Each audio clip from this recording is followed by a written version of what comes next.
Those who are freed from all material contamination surrender unto the Supreme Lord and engage in his devotional service. As long as the material contamination is not completely washed off, they are by nature non-devotees. But even those who have material desires and who resort to the material world are not so much attracted by external nature because of approaching the right goal. They soon become free from all material lust. In the Srimad Bhagavatam, it is recommended that whether one is a pure devotee and is free from all material desires, or is full of material desires, or desires liberation from material contamination, he should at all cases surrender to Vasudeva, meaning Krishna, and worship him. As stated in the Bhagavatam 2.3.10, Akama Savakamuva Mokshakama Udaradi Devrena Bhakti Yogena Yajata Purusham Param. Less intelligent people who have lost their spiritual sense take shelter of demigods for immediate fulfillment of material desires. Generally, such people do not go to the Supreme Personality of God because they are in the lower modes of nature, ignorance and passion, and therefore worship various demigods. Following the rules and regulations of worship, they are satisfied. The worshippers of demigods are motivated by small desires and do not know how to reach the supreme goal. But a devotee of the Supreme Lord is not misguided, because in Vedic literature, there are recommendations for worshiping different demigods for different purposes.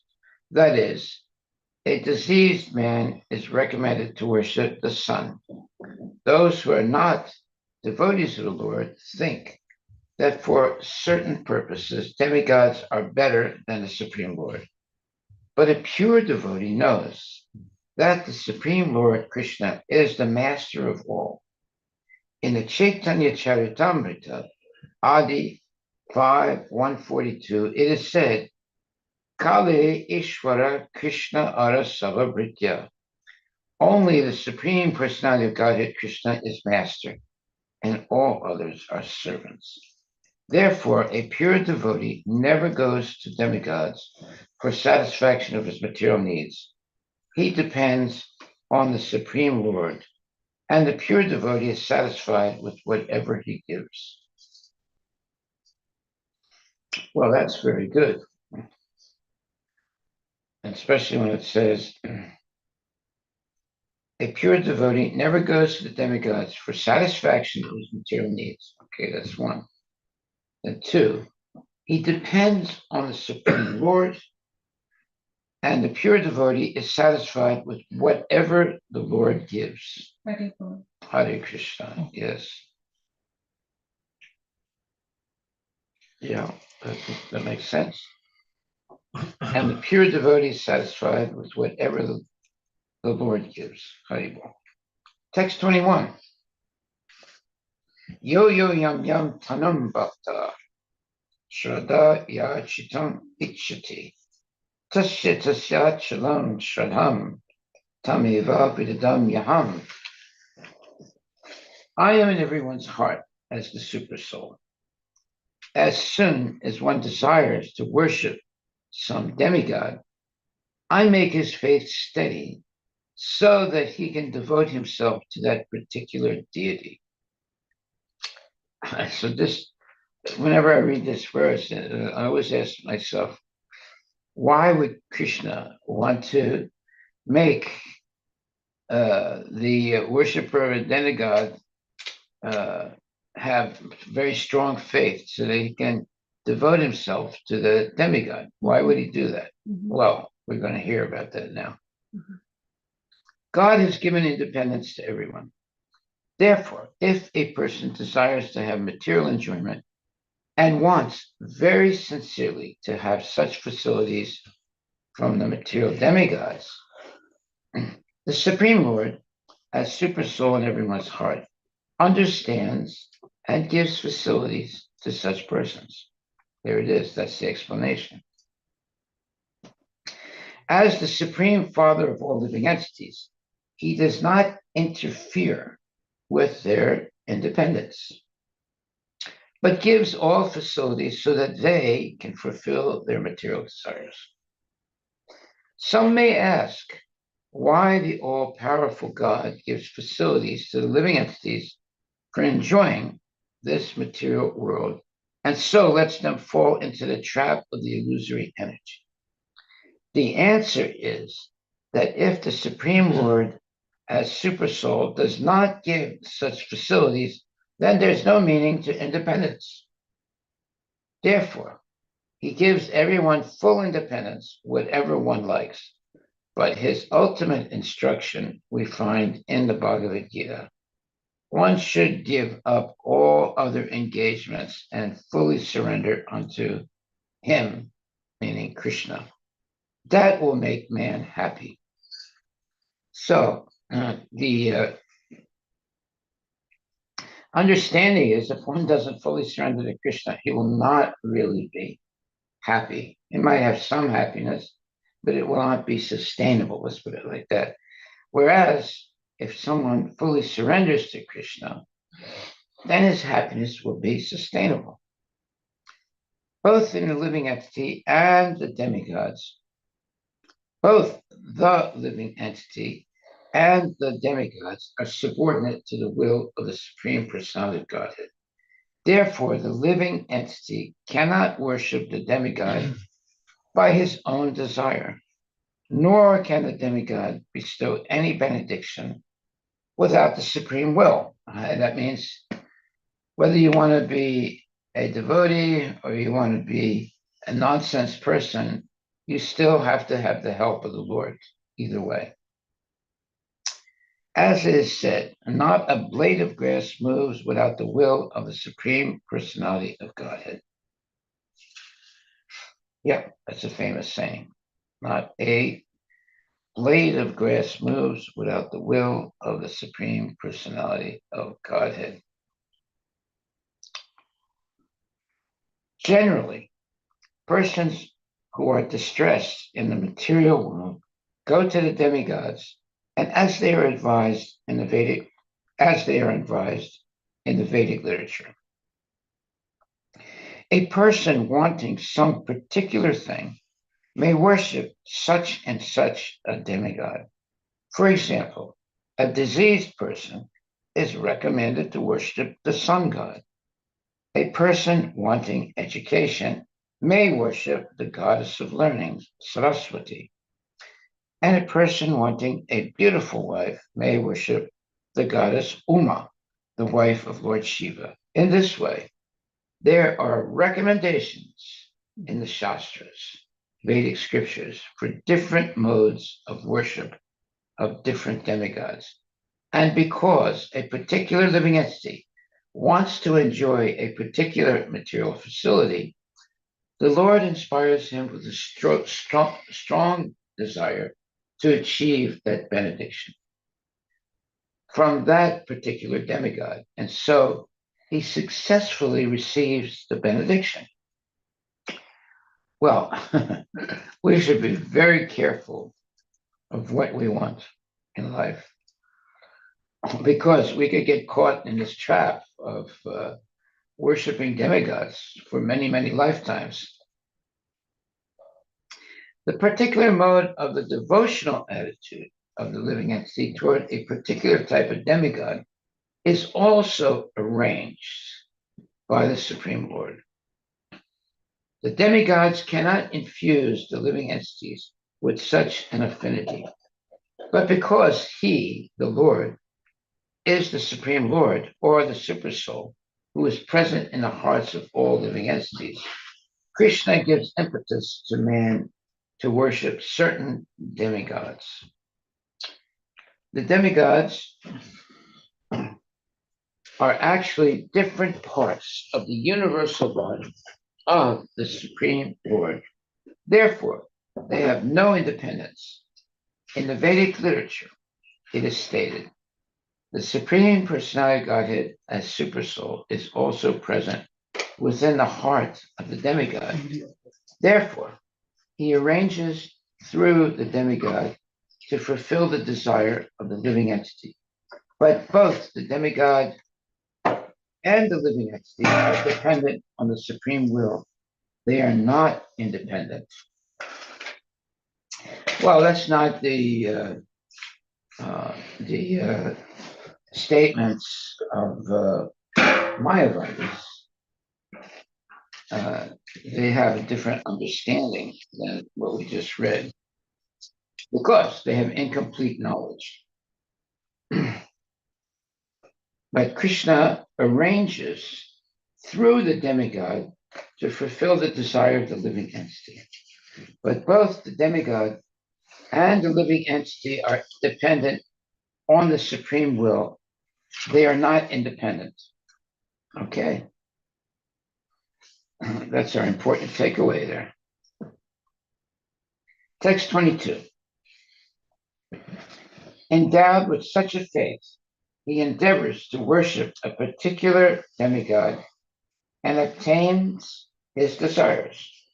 But in actuality, these benefits are bestowed by me alone, meaning Krishna. Purport by Srila Prabhupada. The demigods cannot award benedictions to their devotees without permission of the Supreme Lord. The living entity may forget that everything is the property of the Supreme Lord, but the demigods do not forget. So the worship of demigods and achievement of desired results are due not to the demigods, but to the Supreme Personality of Godhead by arrangement. Well, what does that mean, by arrangement? That means that Krishna is going to arrange it through the demigods.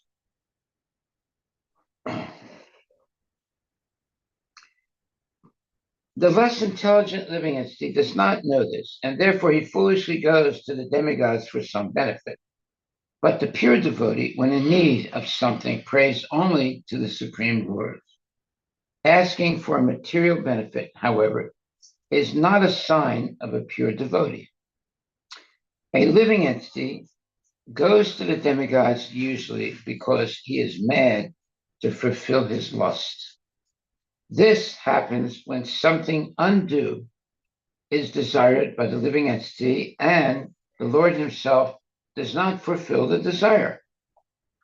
In the Chaitanya Charitamrita, it is said that one who worships the Supreme Lord and at the same time desires material enjoyment is contradictory in his desires. Devotional service to the Supreme Lord and the worship of a demigod cannot be on the same platform because worship of a demigod is material and devotional service to the Supreme Lord is completely spiritual. For the living entity who desires to return to Godhead, material desires are impediments. A pure devotee of the Lord is therefore not awarded the material benefits desired by less intelligent living entities, who therefore prefer to worship demigods of the material world rather than engage in a devotional service of the Lord. So that last statement is very important. It says, for the living entity who desires to return to Godhead, material desires are impediments. A pure devotee of the Lord is therefore not awarded the material benefits desired by less intelligent living entities, who therefore prefer to worship demigods of the material world rather than engage in the devotional service of the Supreme Lord. Well, now we know why sometimes it looks like non-devotees are having a good time and that the devotees are having a hard time. But actually, a pure devotee of the Lord is therefore not awarded the material benefits desired by less intelligent living entities. There it is right there. If anyone reads this, they will not Huh? Krishna. Huh? If anyone reads this, Maharaj, Yeah. they will not. They will be afraid to be They Krishna will that. conscious because they want material benefits. Most of the people, they're always wanting. If Yeah, it says a but pure devotee of the Lord is therefore not awarded the material benefits. yeah, but those are material benefits. They're all temporary. Yes. If you become a devotee, then you get eternal benefits, Yes. not just temporary benefits. Actually, that also just the prior paragraph towards the end. Devotional service to the Supreme Lord and the worship of the demigod cannot be on the same platform. Right. I think that's another thing because most of the people who worship the demigods, they also think that they have bhakti. That's how most of the Indian families Yeah. they equate bhakti of anything. It doesn't matter who it is to be similar. But according to this, only bhakti, true definition of bhakti is that is spiritual, is only worship of the Supreme Lord. Well, there's immediate gratification and long-term gratification. So the materialists, they want that immediate gratification. And the devotees are not interested in that. They want to have long-term satisfaction. See? It all depends on the level of education a person has, education in Krishna consciousness. That's why it says here, the less intelligent living at state does not know this. What is this? The worship of demigods and the achievement of desired results are due not to the demigods, but to the Supreme Personality of Godhead by arrangement. Yeah. The less intelligent living at state does not know this, and therefore he foolishly goes to the demigods for some benefit. But the pure devotee, when in need of something, prays only to the Supreme Lord. Asking for material benefit, however, is not a sign of a pure devotee. A living entity goes to the demigods usually because he is mad, meaning crazy, to fulfill his lust. This happens when something undue is desired by the living entity and the Lord himself does not fulfill the desire. Okay, so a lot of examples like this, practical examples happening every day in front of us. Mm-hmm. So asking for material benefit, however, is not a sign of a pure devotee. That's a very important statement. A pure devotee will be satisfied with whatever Krishna gives him. So Krishna may give him whatever he wants, or Krishna may not satisfy him. Both ways, the devotee is satisfied because he has complete faith in Krishna. That's very important to have complete faith in Krishna.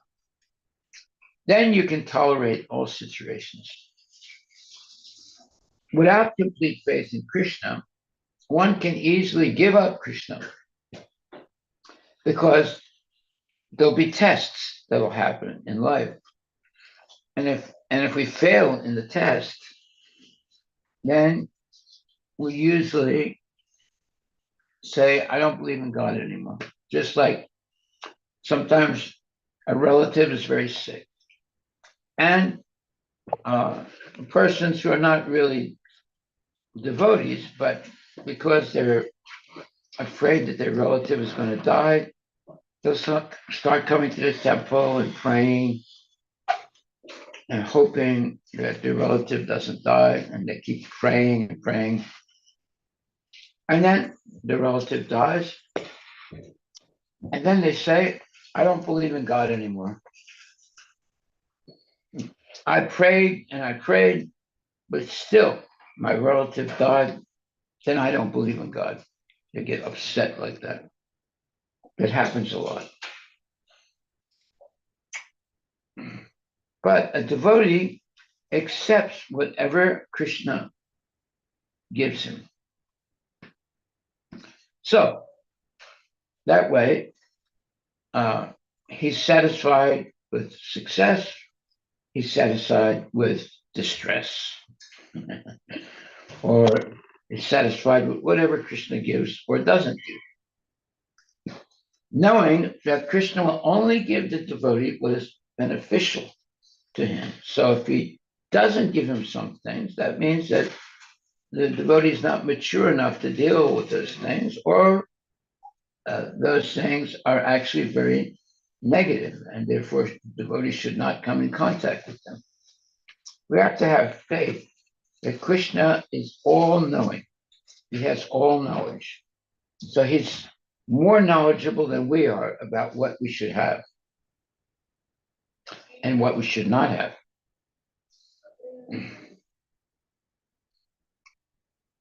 Well, it says here, asking for material benefit is not a sign of a pure devotee. The living entity goes to the demigods usually because he is crazy to fulfill his lust. This happens when something undue is desired by the living entity, and the Lord himself does not fulfill the desire. In the Chaitanya Charitamrita, it is said that one who worships the Supreme Lord and at the same time desires material enjoyment is contradictory in his desires. Devotional service to the Supreme Lord and the worship of a demigod cannot be on the same platform, because worship of a demigod is material, and devotional service to the Supreme Lord is completely spiritual.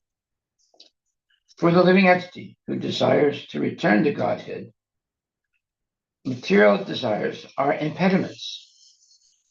A pure devotee of the Lord is therefore not awarded the material benefits desired by less intelligent living entities,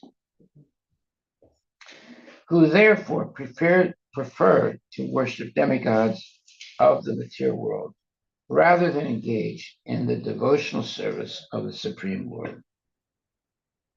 Harivilas. Those are all very important statements by Srila Prabhupada. Text 23. Antavatu phalante sam, tad bhavati alpamedasam, devam deva yajo yanti, madbhakta yanti mam api. Men of small intelligence worship the demigods, and their fruits are limited and temporary. By the way, the demigods can never give eternal salvation. They can only give material things that are temporary. Now, some of those material things might be very, let's say, long, let's say, have a long period, but everything comes to an end in the material world. The only thing that is eternal is devotional service. So some people can be engaged in worshiping the demigods and then enjoying a lot of material happiness, but it has a beginning and an end. However, devotional service has no beginning and no end if it's performed correctly. Okay, so it says, some commentators on the Bhagavad Gita say that one who worships a demigod can reach the Supreme Lord. But here it is clearly stated that the worshippers of demigods go to the different planetary systems where various demigods are situated. Just as a worshipper of the sun achieves the sun or a worshiper of the demigod of the moon achieves the moon.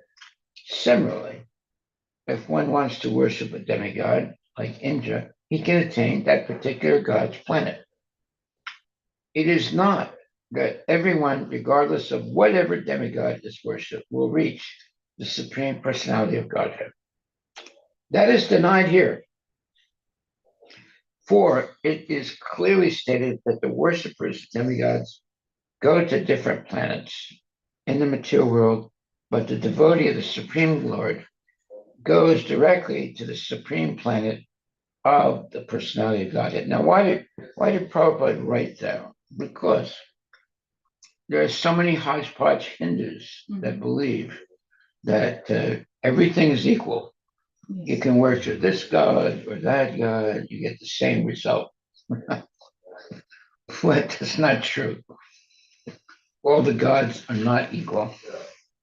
And if you worship one god, it doesn't mean that you'll get the benefit of another god. All right. So if you worship a demigod, it doesn't mean that you're going to get the benefit of worshiping Krishna. Right? But the nonsense people nowadays, nonsense Mayavadis, they believe, well, you can worship any god you want. They're all the same. Mm-hmm. Here the point may be raised that if the demigods are different parts of the body of the Supreme Lord, then the same end should be achieved by worshiping them. However, worshippers of the demigods are less intelligent because they don't know to what part of the body food must be supplied. Some of them are so foolish that they claim that there are many parts and many ways to supply food. This isn't very sanguine, meaning the sense is very intelligent. Mm-hmm. Can anyone supply food to the body through the ears or eyes? They do not know that these demigods are different parts of the universal body of the Supreme Lord. In their ignorance, they believe that each and every demigod is a separate god and a competitor of the Supreme Lord, and that's not true. Not only are demigods parts of the Supreme Lord, but ordinary living entities are also. In the Srimad Bhagavatam, it is stated that the Brahmanas are the head of the Supreme Lord, the Kshatriyas are the arms, and the Vaishyas are his waist, the Sudras are his legs, and all serve different functions. Regardless of the situation, if one knows that both the demigods and himself are part and parcel of the Supreme Lord, his knowledge is perfect. But if he does not understand this, he achieves different planets where the demigods reside. This is not the same destination the devotee reaches. The results achieved by the demigods' benedictions are perishable, because within this material world, the planets, the demigods, and their worshippers are all perishable. Therefore, it is clearly stated in this verse that all results achieved by worshiping demigods are perishable, and therefore such worship is performed by the less intelligent living entity. Because the pure devotee engaged in Krishna consciousness is in devotional service of the Supreme Lord, achieves eternal bliss, like eternal blissful existence. That is full of knowledge. His achievements and those of the common worshiper of the demigods are different. The Supreme Lord is unlimited. His favor is unlimited. His mercy is unlimited. Therefore, the mercy of the Supreme Lord upon his pure devotee is unlimited. But if you listen to Mayavadis speak, or nonsense Hindus, they'll say, oh, everything's equal. You can worship this god, that god, you're all equal. Thinking that idea that all the gods are equal is a higher concept than what's being explained here. that because the pure devotee engaged in Krishna consciousness and devotional service to the Supreme Lord achieves eternal blissful existence that is full of knowledge, his achievements and those of the common worshiper of the demigods are different. Right. That's not what the Mayavadis believe. That's not what the hodgepodge Hindus believe. They think, well, there are many ways to worship, and they're all equal. No, it's not true. The Supreme Lord is unlimited. His favor is unlimited. His mercy is unlimited. Therefore, the mercy of the Supreme Lord upon his pure devotee is unlimited. Whereas all the benedictions that demigods can give are limited. That's the major difference. The demigods cannot give eternal benefits. They can give limited benedictions. Whereas Krishna gives eternal benefits to the genuine devotee. That's why it says here, the results achieved by the demigods' benedictions are perishable, because within this material world, the planets, the demigods and their worshippers are all perishable. Therefore, it is clearly stated in this verse that all results achieved by worshiping demigods are perishable, and therefore such worship is performed by the less intelligent living entity. Because the pure devotee engaged in Krishna consciousness and devotional service of the Supreme Lord achieves eternal blissful existence that is full of knowledge.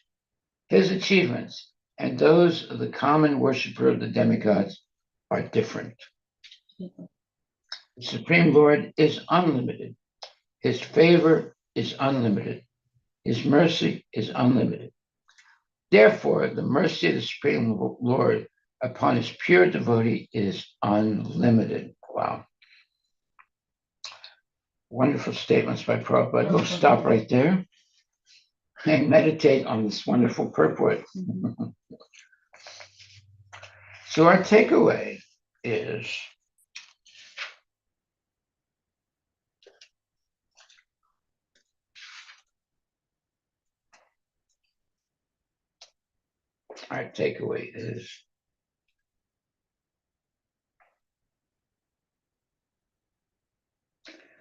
it is not that everyone, regardless of whatever demigod is worshipped, will reach the Supreme Personality of Godhead.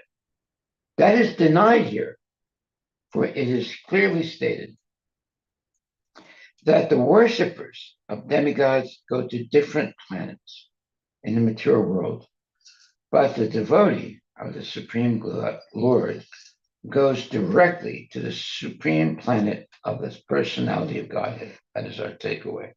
Mm-hmm. And it's very profound. Yeah, everybody, all the Mayavadis and nonsense Hindus, they want to make everything everything the same. Right? They want to bring everything down on the material level. They're not interested in coming up to the spiritual level. Mm-hmm. Okay, we'll stop there. Are there any questions?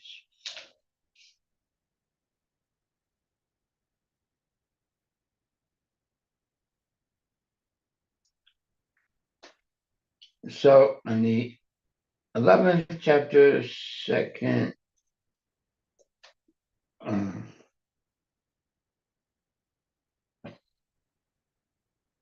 no, the 11th chapter, no.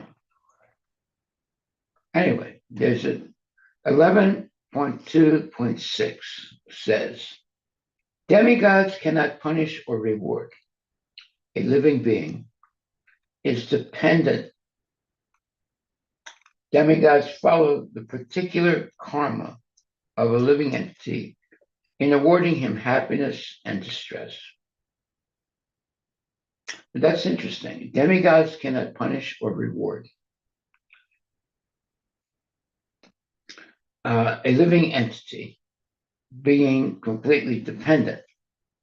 Demigods follow the particular karma of a living entity in awarding him happiness and distress. That means 11th canto, 2nd chapter, 6th verse. Let's look that up. 11th canto, 2nd chapter, 6th verse. Let me look that up. Those who worship the demigods receive reciprocation from the demigods in a way just corresponding to the offering. The demigods are attendants of karma, like a person's shadow, but sadhus are actually merciful to the fallen.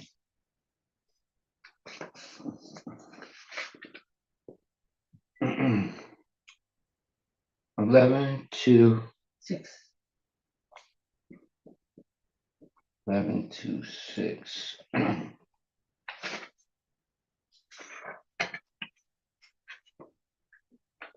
So it's 11th chapter.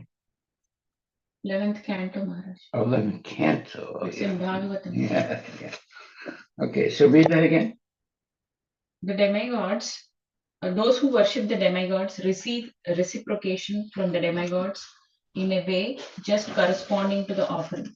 The demigods are attendants of karma, like a person's shadow, but sadhus are actually merciful to the fallen.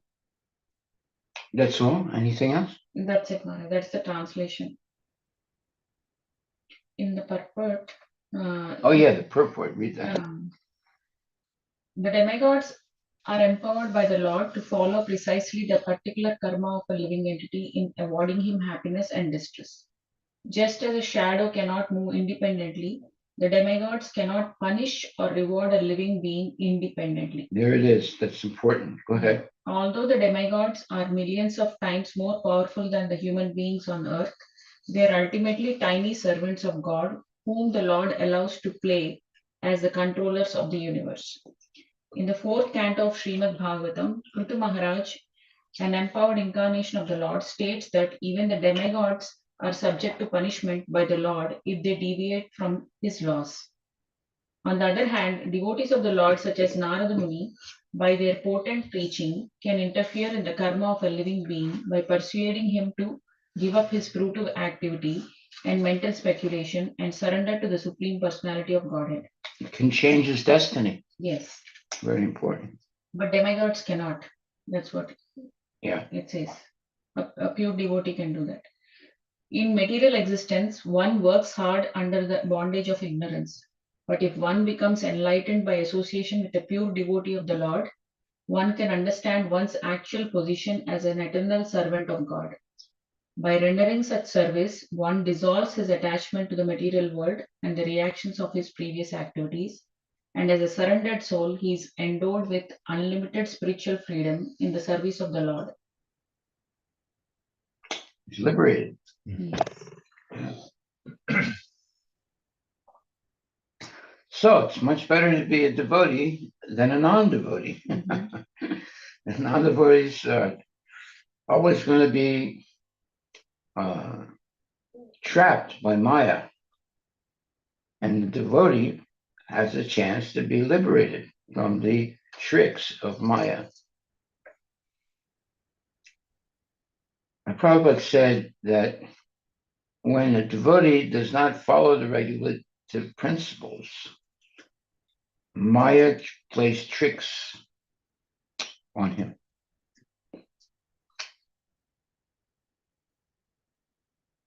So we have to be very careful. Always be on the side of Krishna consciousness, always be following the rules and regulations of Krishna consciousness. Otherwise, we might think that we are advanced spiritually,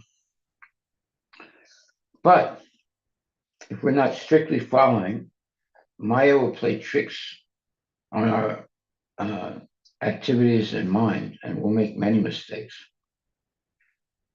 Okay. Yeah, that 11th canto, second chapter, Sixth verse. sixth verse. It's very good. Read it again. Let me read that again.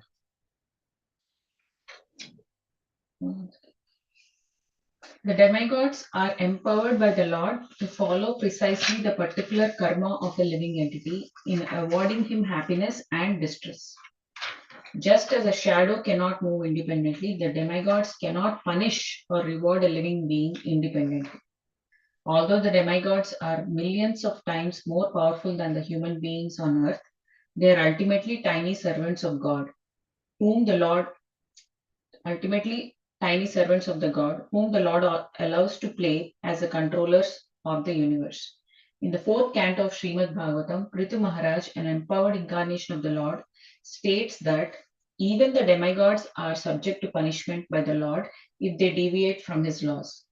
On the other hand, devotees of the Lord, such as Narada Muni, by their potent preaching, can interfere in the karma of a living being by persuading him to give up his fruitive activity and mental speculation and surrender to the Supreme Personality of Godhead. In material existence, one works hard under the bondage of ignorance. But if one becomes enlightened by association with a pure devotee of the Lord, one can understand one's actual position as an eternal servant of the God. By rendering such service, one dissolves his attachment to the material world and the reactions of his previous activities, and as a surrendered soul, he is endowed with unlimited spiritual freedom in the service of the Lord. Beautiful purport. Beautiful, beautiful purport. That's why it's very important to follow all the rules and regulations in Krishna consciousness and become a genuine devotee. Otherwise, our mind will play tricks on us and we'll regret things very much. Okay, I think we'll stop right there. Yes, sir. Thank you very much. Unless there are any questions. Are there any questions?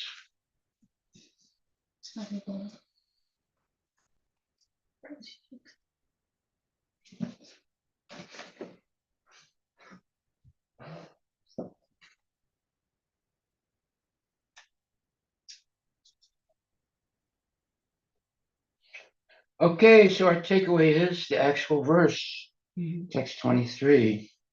Men of small intelligence worship the demigods, and their fruits are limited and temporary. Those who worship the demigods go to the planets of the demigods, but my devotees ultimately reach my supreme planet. Oh, that's a beautiful verse. Hare Krishna, Hare Krishna, Krishna Krishna, Hare Hare, Hare Rama, Rama Rama. Okay, we should also see Srimad Bhagavatam 1.2.26. 11.2. No, 1.2.26. Okay. A different one. Yeah, 1.2. 2.26. 1.2.26. Those who are serious about liberation are certainly non-envious and they respect all. Yet they reject the horrible and ghastly forms of the demigods and worship only the all blissful forms of Lord Vishnu and his plenary portions. Jai, beautiful statement. Go ahead. The Supreme Personality of Godhead, Sri Krishna, who is the original person of the Vishnu categories, expands himself in two different categories, namely integrated plenary portions and separated parts and parcels.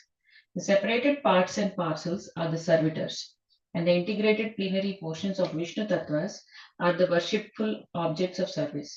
All demigods who are empowered by the Supreme Lord are also separated parts and parcels. They do not belong to the categories of Vishnu Tattva. The Vishnu Tattvas are living beings equally as powerful as the original form of the personality of Godhead, and they display different categories of power in consideration of different times and circumstances. The separated parts and parcel are powerful by limitation. They do not have unlimited power like the Vishnu Tattvas. Therefore, one should never classify the Vishnu Tattvas or the plenary portions of Narayana, the personality of Godhead, in the same categories with the parts and parcels. If anyone does so, he becomes at once an offender by the name Pashandi. In the age of Kali, many foolish persons commit such unlawful offences and equalize the two categories.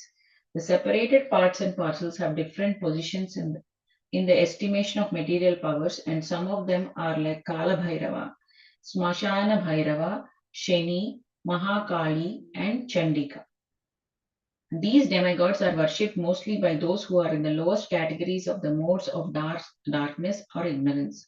Other demigods like Brahma, Shiva, Surya, Ganesha, and many similar deities are worshipped by men in mode of passion, urged urged on by the desire for material enjoyment. But those who are actually situated in the mode of goodness, Sattva of material nature, worship only Vishnu Tattvas. Vishnu Tattvas are represented by various names and forms, such as Narayana, Damodara, Vamana, Govinda, and Adokshaja. The qualified Brahmanas worship the Vishnu Tattvas represented by the Shaligrama Shila, and some of the higher castes like the Kshatriyas and Vaishyas also generally worship the Vishnu Tattvas. Highly qualified Brahmanas situated in the mode of goodness have no grudges against the mode of worship of others. They have all respect for other demigods, even though they may look ghastly like Kalabhairava or Mahakali. They know very well that these horrible features of the Supreme Lord are all different servitors of the Lord under different conditions. Yet they reject the worship of both horrible and attractive features of the demigods, and they concentrate only on the forms of Vishnu because they are serious about liberation from the material conditions. The demigods, even to the stage of Brahma, the supreme of all the demigods, cannot offer liberation to anyone. Hiranyakashipu underwent a severe type of penance to become eternal in life, but his worshipful deity, Brahma, could not satisfy him with such blessings. Therefore, Vishnu and none else is called Muktipada, or the personality of Godhead who can bestow upon Mukti liberation. The demigods, being like other living entities in the material world, are all liquidated at the time of annihilation of this material structure. They are themselves unable to get liberation, and what to speak of giving liberation to their devotees. The demigods can award the worshippers some temporary benefit only, and not the ultimate one. It is for this reason only that candidates for liberation deliberately reject the worship of the demigods, although they have no disrespect for any of them. There it is. That's wonderful purport by Prabhupada. We don't have to worship the demigods. We should respect them. We don't worship them.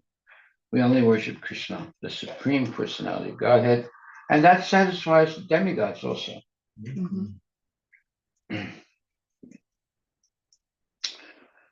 Very good, very good. See, these are from my notes that I've made over the years. That's why I have all these other verses that support and give more information about the specific verse we're reading. Okay, well, thank you very much. All glories to Srila Prabhupada Ki Jai.